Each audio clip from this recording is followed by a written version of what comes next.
반갑습니다. 오늘이 6월 28일입니다. 6월달도 이제 이틀밖에 안 남았습니다.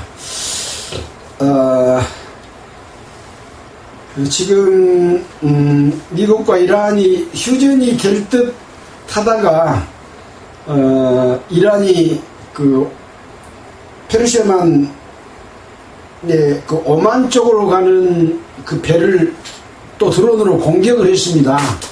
그래서 미국이 또 이란을 공격하는 전쟁이 다시 시작되는 그런 상황입니다. 그리고 지금 어딥니까? 베네수엘라의 7.5 강진으로 지금 1,400명이 지금 죽는 것이 확인이 됐고 5만 명 이상이 실종되어 있는 상황이기 때문에 적어도 10,000명 이상은 죽은 자가 나오지 않을까 그렇게 언론에서는 보고 있는 상황입니다. 또 이스라엘의 레바논 공습이 또 계속되고 있고요. 우리는 그 마태복음 24장에서 성전을 가리켜 보이면서 돌 하나 돌이 남지 않고 다 무너뜨리라고 했던 예수님의 말씀이 있었습니다. 제자들이 어느 때에 그런 일이 있겠으며 세상 끝에는 무슨 징조가 있겠습니까? 라고 물어봤잖아요. 그때 예수님이 답변하시기를 난리와 난리 소문을 듣겠으나 삼가 너희는 두려워 말라. 이런 일이 있어야 돼. 끝은 아직 아니니라. 민족이 민족을 나라가 나라를 대적하여 일어나야겠고 처처에 기근과 지진이 있으리니 이 모든 것이 재난의 시작이다. 이렇게 말씀했던 것처럼 지금 그 시대적 상황이 마지막 때의 모습을 보여주고 있습니다. 물론 이런 일들은 계속해서 전쟁도 있었고 지진이 있었지만 그 강도와 규모 면에서 더욱더 심해지고 있는 그런 상황이라고 볼 수 있습니다. 또 일본에서는 큰 태풍으로 인해서 침수되는 상황이 지금 벌어지고 있잖아요. 그래서 이런 모든 일들은 인간 스스로가 문명을 발달시켰다고 하지만 이 지구와 우주를 많이 오염시키고 파괴한 그 대가이기도 합니다. 그래서 인간은 지식이 많아서 하나님께 도전하려고 하는 생각을 갖고 있지만 결국은 그것으로 말미암아 멸망당할 수밖에 없는 그런 모습을 보여주고 있다라는 생각이 되어집니다. 지금 이 AI 시대라고 합니다. 우리나라도 지금 AI 산업을 육성하기 위해서 호남의 그 지역에 AI 산업을 육성시키려고 합니다. 그러니까 상대 쪽에서 또 반대하고 호남에는 물이 적다고 하니까 이재명 대통령께서 호남에도 물이 충분하다 하는 이런 말로 답변을 하고 있는데 이 AI로 인해서 미국에서는 상당히 많은 학생들이 그 반대 시위를 합니다. 미국 텍사스 주가 그 AI 데이터 센터가 있는 곳인데 워낙 많은 물을 사용하다 보니까 샘이 말라가지고 한 번도 마른 적이 없는 우물이 마르는 이런 현상을 보도한 것을 봤습니다. 그래서 이 AI는 어떻게 보면 사람을 대신하는 인공지능이거든요. 지금 기계가 스스로 판단하고 일까지 해버리는 이런 상황이 되다 보니까 젊은 사람들의 일자리를 그 AI한테 뺏기는 그런 것 때문에 반대를 하고 있습니다. 그러나 이 AI가 모든 세계의 나라에서 가장 그 안보적인 차원에서나 군사적인 차원에서나 AI를 사용하지 않으면 전쟁에서 질 수밖에 없는 상황이 되기 때문에 AI 산업은 가장 중요한 산업으로서 자리매김하고 있는 그런 상황이고 우리나라도 AI를 이용한 그런 그 활용도를 높이고 있습니다. 어떻게 보면 지금 우리나라도 우리나라 젊은이들은 꾸준히 일을 대학교 나왔다고 안 하지 않습니까? 그리고 임금 올려주라고 싸우고 자기는 고급 인력이다 하면서, 그런데 기업 입장에서 보면 돈을 많이 주는, 말도 잘 안 되는 고급 인력 인건비 안 주면 데모하고 파업하는 사람을 쓰겠습니까? AI를 쓰겠습니까? 당연히 AI를 쓰죠.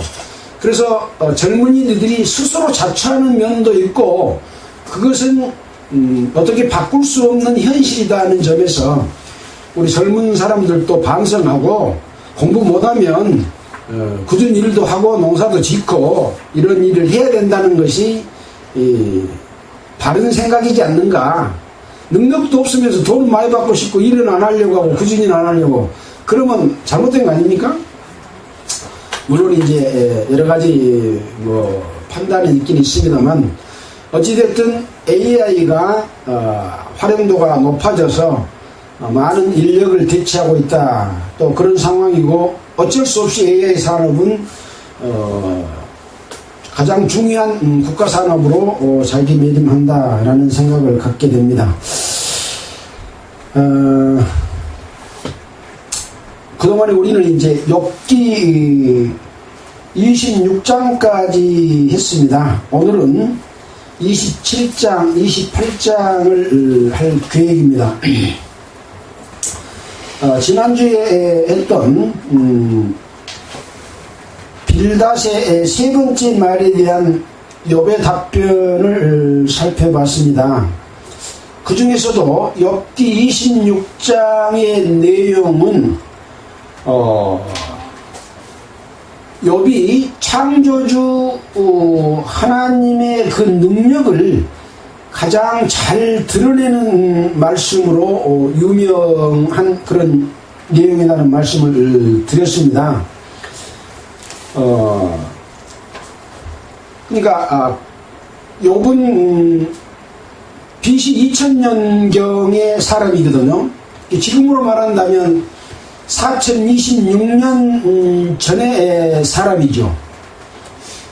그때는 과학이 발달되지 않는 시대였기 때문에 지구가 둥글다든지 북편 하늘을 호응에 폈다든지 그 구름으로 물을 감싸나 구름이 찢어지지 아니하므로 물이 그대로 있다든지 이런 것은 상상할 수도 없는 그런 상황입니다. 그래서 이런 내용은 과학이 발달된 1981년도에 북극성의 북쪽에 큰 우주 공간이 있다는 것을 4026년 전에 욥이 말한 그런 내용을 1981년도에 비로소 우주 공간이 있다는 것을 과학으로 증명한 거죠. 결국은 이런 것들은 하나님의 그 능력과 말씀, 깨달음에 의해서 밝혀진 내용들이기 때문에 과학 이전에 하나님의 그 섭리를 잘 표현한 그런 내용이다라는 것이고, 땅을 공간에 달았다라고 하는 것인데, 땅이 공중에 떠 있다는 것은 상상도 할 수 없었던 그런 때이지 않습니까? 지구가 둥글다고 하는 지동설이나 또 태양계가 있고 은하계가 있고 은하군이 있고 온 그 우주에 많은 위성들이 있고 제궤도를 돌고 그 모든 것들은 만유 인력에 의해서 이루어졌다 하는 것들은 나중에 과학이 발달돼서 알려진 내용인데, 욥은 땅을 공간에 달았다, 또 물을 빽빽한 구름에 싸시나 밑에 구름이 찢어지지 아니하므로 물이 그대로 유지되고 있는 거죠. 물이 지구가 이렇게 도는데 밑에 쪽에는 쏟아질 수밖에 없는 그런 상황인데, 만유 인력에 의해서 물이 붙들어서 안 쏟아지지 않습니까? 또 지구가 지금 돌고 있고 또 태양의 주위를 공전을 하고 있는 이런 모든 상황들은 과학이 발달된 이후에 알게 됐지만 성경에서는 하나님의 진리를 깨달은 욥이 이런 내용을 말하고 있다는 점에서 성경은 하나님의 말씀이다. 인간의 지혜로 지은 책이 아니다라고 하는 것을 우리는 확인하게 됩니다. 자, 오늘 27장의 말씀들을 쭉 읽어가면서 한번 또 살펴보도록 하겠습니다. 욥기 27장 1절입니다. 욥이 또 비사를 들어 가로되, 비사라는 말은 비유로 쓰는 말이다. 견줄비자 말씀사자를 써서 비유로 쓰는 말을 들어 가로되, 나의 의를 빼앗으신 하나님, 나의 영혼을 괴롭게 하신 전능자의 사심을 가리켜 맹세하노니, 나의 생명이 아직 내 속에 완전히 있고 하나님의 기운이 오히려 내 코에 있느니라. 하나님의 능력을 26장에서 표현하고 내 생명이 아직 내 속에 있고 하나님의 기운이 내 코에 있다. 모든 근원은 하나님으로부터 왔다. 생명의 근원이 하나님으로부터 왔고 그것이 내 속에 있다는 것을 말씀하면서, 나의 의를 빼앗으신 하나님, 나의 영혼을 괴롭게 하신 전능자의 사심을 가리켜 맹세한다 라고 말해서, 지금 욥이 당하고 있는 마귀의 시험으로 말미암은 그 고통을 표현하고 있는데, 그것은 하나님께서 의롭게 사는 나를 빼앗아서 또 나의 영혼을 이렇게 괴롭게 하고 있다라는 말을 하고 있습니다. 옆에 관주를 보면 욥기 29장 1절을 표현해 놨습니다. 29장 1절에도 똑같이 욥이 또 비사를 들어 가로되, 내가 이전 달과 하나님이 나를 보호하시던 날에 지내던 것 같이 되었으면, 이런 고통을 당하지 않았을 때와 같이 지냈으면 하고 이야기를 하고 있고, 그때는 그의 등불이 내 머리에 비치었고 내가 그 광명을 힘입어 흑암에 행하였었느니라. 그 빛이 비쳤기 때문에 광명을 힘입어서 흑암에서도 행할 수 있었다. 나의 강장하던 날과 같이 지내었으면 하고 욥이 옛날 좋았을 때를 회상하면서 했던 말이 또 있고, 민수기 23장 7절을 또 관주를 제시해 놓고 보자를 써놨습니다. 보자는 한번 봐라 그런 내용이죠. 민수기 23장 7절 한번 보겠습니다.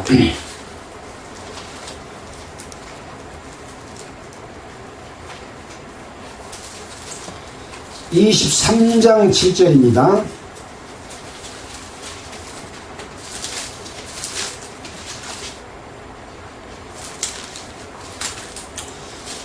어, 23장 7절은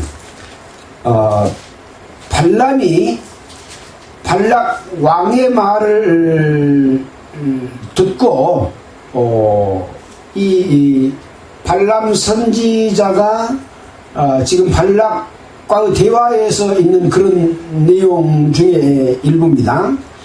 발람이 노래를 지어 가로되, 발락이 나를 아람에서 모압 왕이 동편산에서 데려다가 이르기를, 와서 나를 위하여 야곱을 저주하라, 와서 이스라엘을 꾸짖으라 하도다. 하나님이 저주치 않으신 자를 내 어찌 저주하며 여호와께서 꾸짖지 않으신 자를 내 어찌 꾸짖을꼬.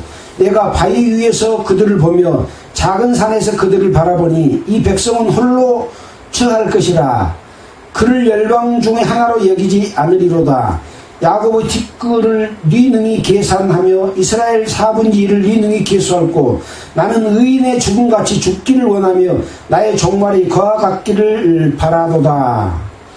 이 발람은 발락 왕이 이스라엘을 저주라고 하라는 말을 듣지 않고 나는 하나님의 뜻을 따르겠다라고 하지만, 결국은 발람이 말로는 그렇게 하지만 나중에 발락으로부터 뇌물을 받고 이스라엘이 어떻게 하면은 죄를 짓고 하나님을 떠날 수 있는지를 이야기해 줬던 그런 사람이었거든요. 그것을 간주로 제시를 했습니다.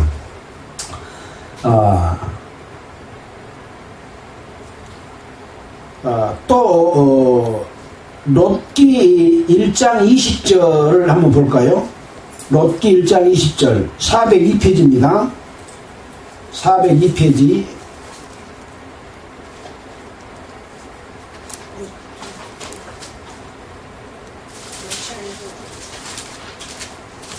1장 20절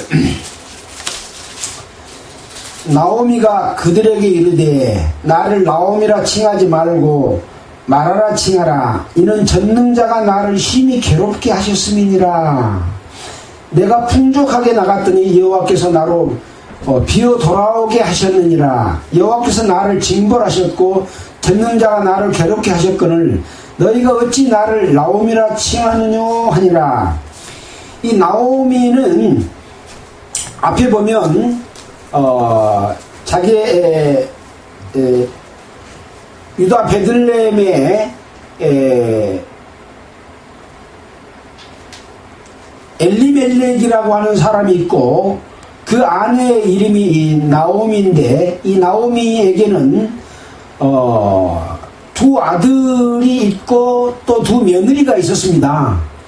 근데 모압 지방에 가서 우고하면서 남편도 죽고 두 아들도 죽고 며느리 둘만 남아서 나오미와 롯이 베들레헴으로 오게 되는데 이제 두 며느리들에게 남편이 죽고 이제 이스라엘은 밑에 동생이 있으면 동생에게 장가드는 풍속이 있습니다. 근데 나는 남편도 죽었고 내가 나이 많아서 아들을 낳을 수 없으니 너희 본집으로 가거라, 친정으로 가거라 라고 했지만 한 며느리는 갔는데 나오미는 가지 않고 롯을 따라서 어머니의 백성이 나의 백성이 되고 어머니 하나님이 나의 하나님이 되시리라 하고 하면서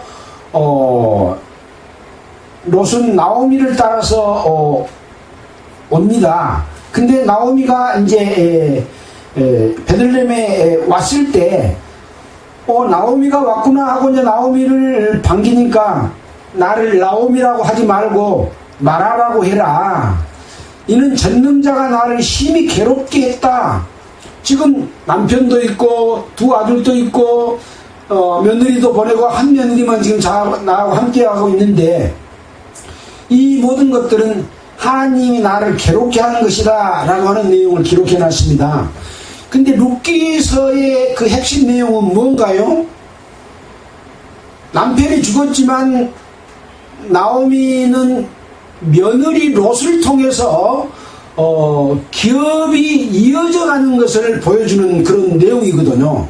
하나님의 뜻은 이 나오미와 며느리 롯을 통해서 보아스를 만나서 남편의 기업을 이어갈 수 있는 것을 보여줬기 때문에 하나님 뜻이 있었지만 지금은 뭡니까? 고통 중에 있는 거죠. 마찬가지로 롯도 지금 욥도 지금 고통 중에 있는 그런 것이다. 나의 의를 빼앗으신 하나님, 나의 영혼을 괴롭게 하신 전능자의 사심을 가리켜 맹세한다 라고 말했던 내용과 이런 유사한 내용이라고 하는 것을 보여주고 있습니다. 또 열왕기 하에도 엘리사와 수넴 여인을 통해서 수넴 여인이 아들이 없었는데 아들을 얻게 됐고 아들이 죽었는데 엘리사가 그 아들을 구해주는 모습 가운데서 고통 중에 있는 모습들을 또 보여주고 있습니다. 그래서 어떤 고통은 하나님의 연단하는 과정이나 마귀의 시험 속에서 이루어지는 것이지만 결국은 그 최종적으로 하나님의 뜻은 그들을 위해서 있는 과정에 있다라고 하는 것들을 지금 관주로 제시해주고 있다고 볼 수 있습니다. 4절입니다. 결코 내 입술이 불의를 말하지 아니하며 내 혀가 괴유를 바라지 아니하리라 하고 욥은 지금 바른 자세로 말하고 있는데, 다만 나의 의를 빼앗았다, 나의 영혼을 괴롭게 했다 라고 하는 것은 지금 가지고 있는 거죠. 왜 그럴까요? 본인은 1장에 나와 있던 것처럼 악을 떠나고 여호와를 경외하는 자였기 때문에, 그것을 고수했기 때문에 나의 죄로 말미암아 이런 것이 있다고 하는 것을 생각지 않고 있다고 하는 내용으로 볼 수 있습니다. 그렇지만 결국은 내 입술이 불의를 말하지는 않고 내 혀가 괴율이라는 것은 사기치는 것이지 않습니까? 거짓말하는 것이지 않습니까? 바라지 아니하리라. 나는 단정코 너희를 옳다하지 아니하겠고, 지금 욥이 이 말을 하고 있는 것은 욥의 세 친구들이 말한 것에 대한 답변으로 지금 말하고 있습니다. 그래서 너희가 나한테 내가 죄를 지어서 그렇게 벌을 받는다라고 하는 것에 대해서 옳다하지 않겠다, 죽기 전에는 나의 순전함을 버리지 않을 것이다 라고 말을 하고 있습니다. 내가 내 의를 굳게 잡고 놓지 아니하리니 일평생 내 마음이 나를 책망치 아니하리라. 어떻게 보면 하나님을 믿는 그 믿음과 올바른 삶과 생활을 끝까지 지키려고 하는 것은 바른 태도지 않습니까? 그런 지금 욥의 상황이라고 볼 수 있죠. 나의 대적은 악인같이 되고 일어나 나를 치는 자는 불의한 자같이 되기를 원하노라. 너희들이 나를 악하다 하고 나의 대적이 된 것으로 말미암아 나를 치는 너희들은 불의한 자같이 되기를 원한다 하고 친구들에게 저주의 말 같은 말을 하고 있는 거죠. 사곡한 자가, 사기치고 구부러진 자가 이익을 얻었으나 하나님이 그 영혼을 취하실 때에는 무슨 소망이 있겠냐. 사기쳐서 이익을 얻으면 지금 당장은 이익이 되지만 그 영혼 죽을 때에는 무슨 소망이 있겠냐. 소망이 없을 것이다. 환난이 그에게 임할 때에 하나님이 어찌 그 부르짖음을 들으시랴. 그들이 환난을 임할 때 여호와께 부르짖어도 하나님이 듣지 않으실 것이다. 그가 어찌 전능자를 기뻐하겠느냐. 항상 하나님께 불러 아뢰겠느냐. 하나님이 하시는 일을 내가 너희에게 가르칠 것이요 전능자의 뜻을 내가 숨기지 아니하리라. 그러니까 욥은 악한 자의 결국은 소망이 없고 부르짖더라도 하나님이 듣지 아니하실 것이기 때문에 하나님이 하시는 일을 내가 오히려 너희들에게 가르쳐 주겠다. 전능자의 뜻을 내가 숨기지 않고 말하겠다. 너희가 다 이것을 보았거늘 어찌하여 아주 허탄한 사람이 되었는고. 나를 잘 알지도 못하면서 내가 죄를 지어서 그렇다고 말하느냐 라고 자기 자신을 변명하는 그런 말을 하고 있습니다. 13절부터 23절까지는 악인이 하나님께 얻을 분깃과 산업에 대해서 이야기를 또 하고 있습니다. 악인이 하나님께 얻을 분깃, 강포자가 전능자에게 받을 산업은 이것이라 하고 하면서 이제 그 악인과 강포자가 받을 것에 대해서 쭉 설명하고 있습니다. 그 자손, 그라고 하는 것은 악인과 강포자죠. 그 자손이 번성하여도 칼을 이하며 그 후에는 식물에 배부르지 못할 것이며 그 남은 자는 연병으로 묻히리니 그의 과부들이 울지 못할 것이며 그가 비록 은을 티끌같이 쌓고 의복을 진흙같이 예비할지라도 그 악인과 강포자가 예비한 것을 의인이 입을 것이요 그 은은 무죄자가 나눌 것이며 그 지은 집은 조무집 같고 상집군의 초막 같을 것이며 부자로 누구나 그 조상에게로 돌아가지 못할 것이요 눈을 뜬 즉 없어졌으리라. 악인의 것은 이렇게 다 허무하게 없어지고 자기 것이 되지 못한다. 그런 이야기를 하고 있습니다. 20절입니다. 두려움이 물같이 그를 따라 미칠 것이요 폭풍이 밤에 그를 빼앗아갈 것이며 동풍이 그를 날려보내며 그 초소에서 몰아내리라. 하나님이 그를 아끼지 아니하시고 쏘시나니 그가 그 손에서 피하려 하여도 못할 것이라. 사람들이 박장하며 비수하고 그 초소에서 몰아내리라. 박장이 뭔가요? 예, 손바닥 두 손이 마주쳐서 소리 나는 것이 박장입니다. 손바닥을 치고 비수는 뭔가요? 코 비자 웃을 소자 코드순 친다. 그런 자들을 향해서 박수 쳐주고 코수순 칠 것이다. 결국 악인이나 강포자의 결국은 이런 분깃을 얻고 산업을 받을 것이다. 왜 이런 말을 할까요? 내가 이렇게 악한 자에 당할 것을 알고 있는데 내가 악한 일을 했겠느냐라는 자기 변명이며 악한 자의 결국은 이렇게 된다라고 하는 것이죠. 세상에는 악한 자들이 더 출세하고 권세를 얻고 더 부를 취하고 더 잘 삽니다. 세상에서는 정의가 실현되지 않습니다. 선한 자가 착한 자가 더 못 살고 더 가난하고 더 어렵게 삽니다. 그러면 누가 선을 행한 자로 살게 하겠습니까? 살려고 하겠습니까? 세상에서 사는 방법은 악한 자가 더 잘 사는데 악해지지 않겠습니까? 그러면 세상에 정의가 실현되나요? 실현이 안 되죠. 만약에 하나님의 그 마지막 심판으로 그것을 바르게 해주는 것이 없다면 세상은 악하게 사는 자가 지혜롭습니다. 그러나 우리는 마지막 심판으로 말미암아 모든 진리대로 정의가 실현될 것을 믿기 때문에 비록 지금은 힘들고 어렵게 살더라도 선을 쫓지 않겠냐. 악한 자의 길을 가지 말라고 지금 욥이 말해주고 있는 것과 같다. 이렇게 생각해 볼 수 있겠습니다. 자, 28장에 계속해서 지혜와 명철에 대해서 말하고 있습니다. 악한 자가 당할 것이 이러니 우리는 지혜가 무엇인지 알고 지혜롭게 살아야 된다라고 하는 것을 욥은 말하고 있는 거죠. 자, 먼저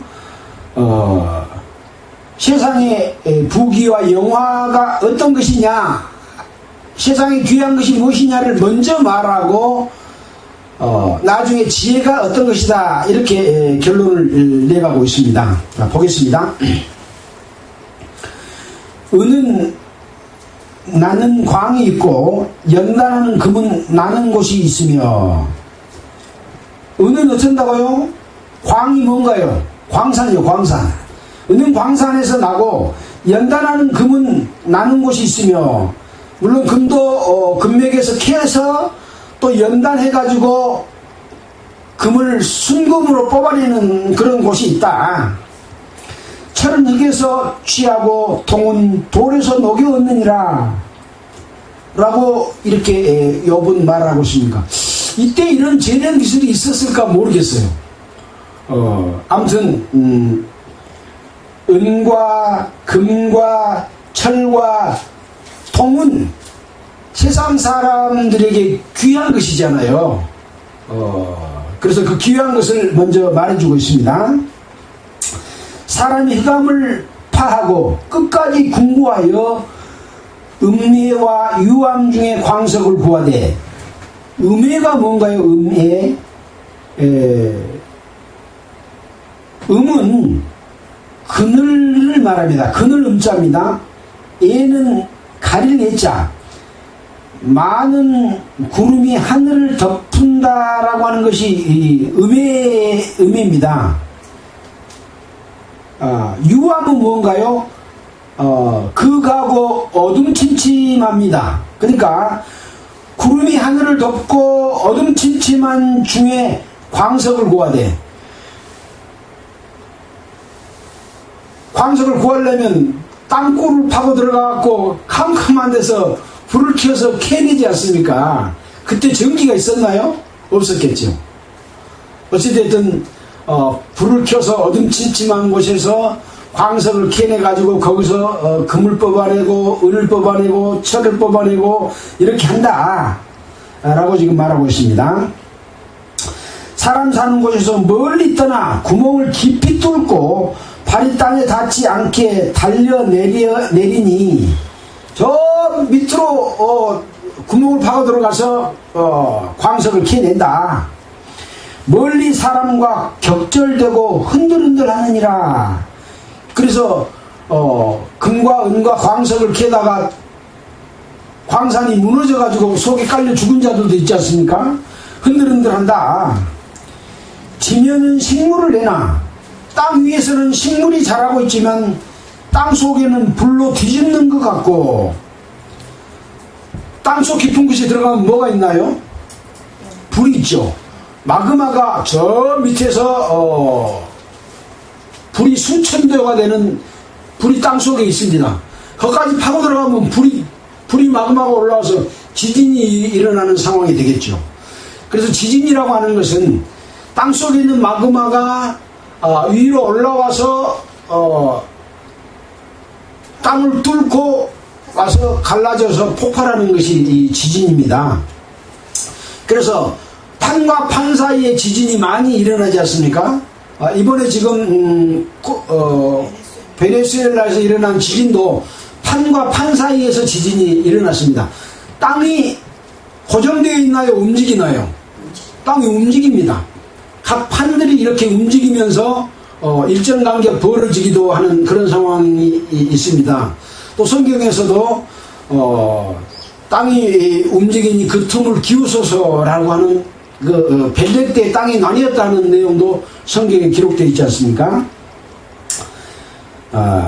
6절입니다. 그 돌 가운데는 남보석이 있고 사금도 있으며 그 길은 솔개도 알지 못하고 매의 눈도 보지 못하며 위험스러운 짐승도 밟지 못하였고 사나운 사자도 그리로 지나가지 못하였느니라. 사람이 굳은 바위에 손을 대고 산을 뿌리까지 무너뜨리며 돌 가운데로 도랑을 파서 각종 보물을 눈으로 발견하고 흰의 물을 막아 스미지 않게 하고 감추었던 것을 밝은 대로 내느니라 하고, 이 광물질 은, 금, 철, 동 그리고 남보석과 사금 이런 것들을 캐낸다 라고 하는 내용을 지금 기록해 놓고 있습니다. 이런 것들을 어떻게 보면 사람들에게는 보물이죠. 왜 이런 이야기를 하고 있을까요? 진짜 보물이 뭐다는 거 설명해 주려고 지금 세상의 보물들을 캐낼 때도 이런 수고를 통해서 캐내고 있다. 수고에 얻은 것이 무엇이냐라고 하는 것들을 지금 설명하고 있다고 볼 수 있습니다. 자, 보겠습니다. 그러나 지혜는 어디서 얻으며 명철의 곳은 어디인고 그 값을 사람이 알지 못하나니 사람 사는 땅에서는 찾을 수가 없구나. 그러니까 결국은 뭡니까? 금이나 은이나 철이나 동이나 남보석이나 사금 이런 것을 얻지만 지혜는 어디서 얻으며 명철의 곳은 어디냐? 사람들이 그 지혜와 명철의 값을 알지 못하니 이런 광물을 더 값있는 걸로 생각한다. 그런 이야기죠. 사람 사는 땅에서는 찾을 수가 없구나. 깊은 물이 이르기를 내 속에 있지 아니하다 하며 바다가 이르기를 나 함께 있지 아니하다 하느니라. 깊은 물이 지혜나 명철이 이 물 속에 있다고 말하지 않는다. 바다가 지혜와 명철이 있다고 말하지 않는다. 정금으로도 바꿀 수 없고 은을 달아도 그 값을 당치 못하리니 오빌의 금이나 귀한 수만호나 남보석으로도 그 값을 당치 못하겠고 황금이나 유리라도 비교할 수 없고 정금 장식으로도 바꿀 수 없으며 산호나 수정으로도 말할 수 없나니 지혜의 값은 홍보석보다 귀하구나. 이런 귀한 보물, 온갖 보물을 지금 다 열거하고 있습니다. 보물은 값이 비싸지 않아요. 세상 돈으로 치면 최고입니다. 그러나 지혜와 명철은 사람이 값을 알지 못하고 있다. 이것이 더 값이 나가는 것이다. 지혜의 값은 홍보석보다 귀하구나 라고 말을 하고 있는 거죠. 온갖 보물과 귀한 것을 다 열거하고 있습니다. 오빌의 금이나 귀한 수만호나 남보석으로도 그 값을 당치 못하겠고 황금이나 유리도 이런 그 바위 속에서 얻어내는 물질로서 순수하게 잘 비칠 수 있도록 하는 게 유리지 않습니까? 유리도 그런 귀한 것으로 여기서 지금 표현하고 있습니다. 정금 장식으로도 바꿀 수 없으며 산호나 수정으로도 말할 수 없나니 지혜 값은 홍보석보다 귀하구나 라고 말하고 있습니다. 19절입니다. 구스의 황옥으로도 비교할 수 없고, 구스는 어딘가요? 이디오피아의 그 여왕이 솔로몬을 찾아올 때 많은 보석을 가지고 와서 솔로몬 왕에게 드렸지 않습니까? 아마 구스가 그런 귀한 보물들이 많이 나는 곳인가 봐요. 아프리카 이디오피아가요. 구스의 황옥으로도 비교할 수 없고 순금으로도 그 값을 측량치 못하리니 그런즉 지혜는 어디서 오며 명철의 곳은 어디인고 하고 욥은 그 지혜를 강구하는 이런 표현을 하고 있습니다. 모든 생물의 눈에 숨겨졌고 공중의 새에게 가리워졌으며 지혜와 명철이 모든 새에 공중의 새에 가리워졌다. 공중의 새가 그걸 가리울까? 왜 이런 표현을 썼을까 좀 궁금하기도 하더라고요. 새는 마귀로 표현을 많이 하죠. 새에 가리워졌다. 공중권세 잡은 자가 사람을 미혹해서 지혜를 알지 못하게 하는 그런 것으로도 한번 생각해 보게 되는 그런 구절인 것 같습니다. 자, 그리고 멸망과 사망도 이르기를 우리가 귀로 그 소문을 들었다 하느니라. 이 지혜와 명철에 대해서 멸망과 사망도 그 소문을 우리가 들었다.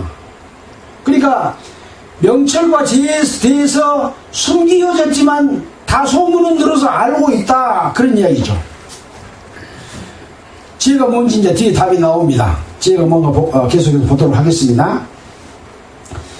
하나님이 그 길을 깨달으시며 있는 곳을 아시나니, 하나님이 그 길을 깨달으시며 있는 곳을 아시나니 이는 그가 땅끝까지 감찰하시며 온 천하를 두루 보시며 바람의 경중을 정하시며 물을 대어 그 분량을 정하시며 비를 위하여 명령하시고 우리의 번개를 위하여 길을 정하셨습니다.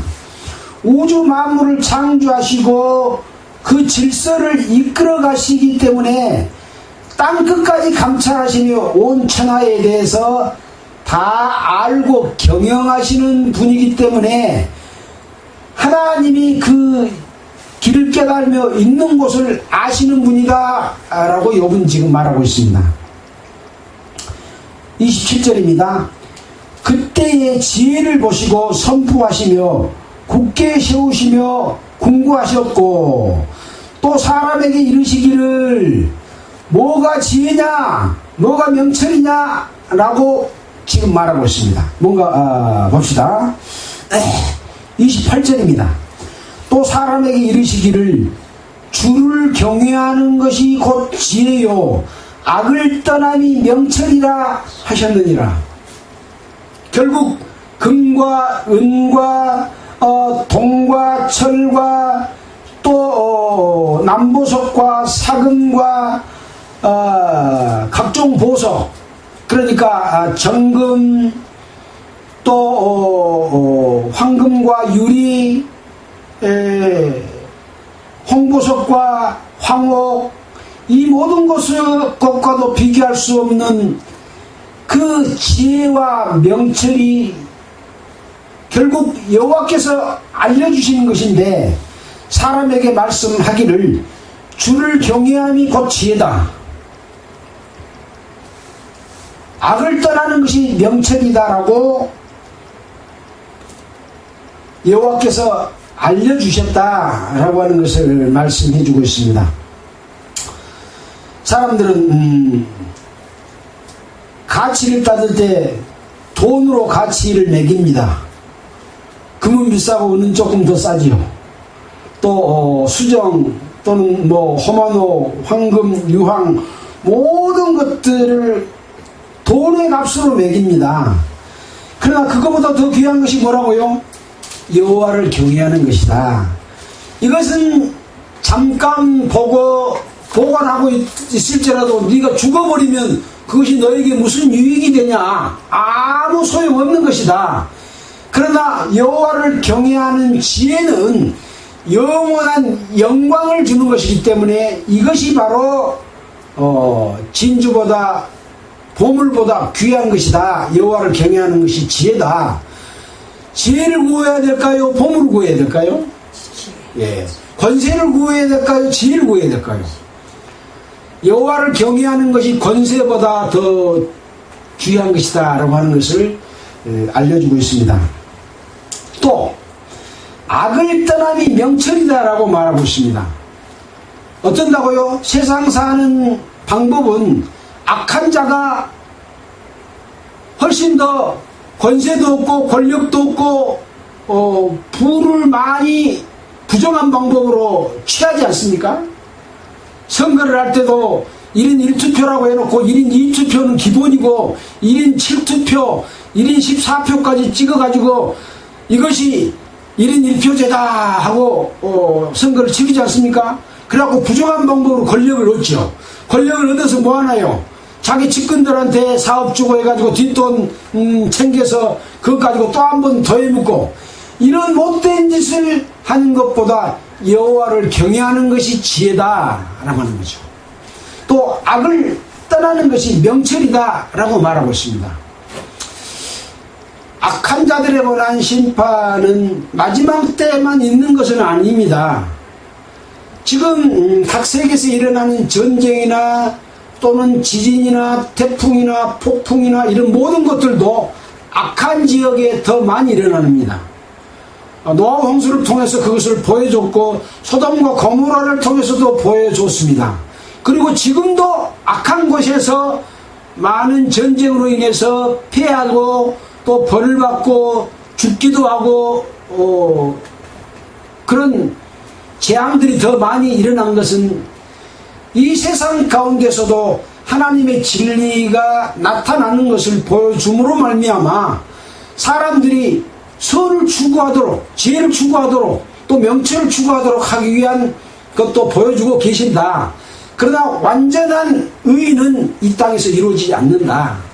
마지막 이 세상 사람들이 죽고 마지막 백보자의 심판에서 모든 정의가 완전하게 이루어져서 불공평한 것은 다 공평하게 이루어지는 것이기 때문에 결국은 하나님의 심판에 의해서 세상에 불합리한 것은 다 정리될 것입니다.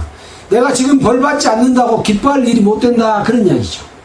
그래서 우리가 예수 그리스도로 말미암아 구원받고 또 하나님의 뜻대로 살려고 하는 이 모든 것들은 영원히 없어지지 않을 하나님의 영광, 곧 금보다 은보다 귀한 지혜요 명철이다 라고 하는 것으로 오늘의 말씀을 마치도록 하겠습니다. 기도드리겠습니다. 하나님 아버지, 욥은 하나님 앞에 의로운 자요 악을 떠난 그런 사람이었지만 마귀의 시험을 통해서 연단받는 과정 가운데서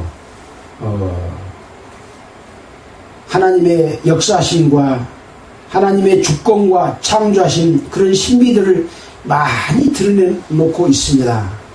그러나 결국 인간의 의가 하나님의 그 선에 도달하지 못함으로 말미암아 욥은 그런 많은 깨달음을 얻었음에도 불구하고 돌이켜서 하나님의 의만이 올바름을 나중에 깨닫게 됩니다. 이 가운데서 하나님의 그 주권과 능력과 권세를 우리도 깨닫고 두려움으로 하나님을 공경하는 지혜를 얻고 악을 떠남으로 명철한 삶을 살아서 영원한 영광에 이르도록 주님 지켜주시고 능력으로 인도해 주시옵소서. 이 모든 말씀을 우리를 권해주신 예수 그리스도의 이름으로 기도드렸습니다. 아멘. 찬송가는 509장 하겠습니다.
네, 마치겠습니다.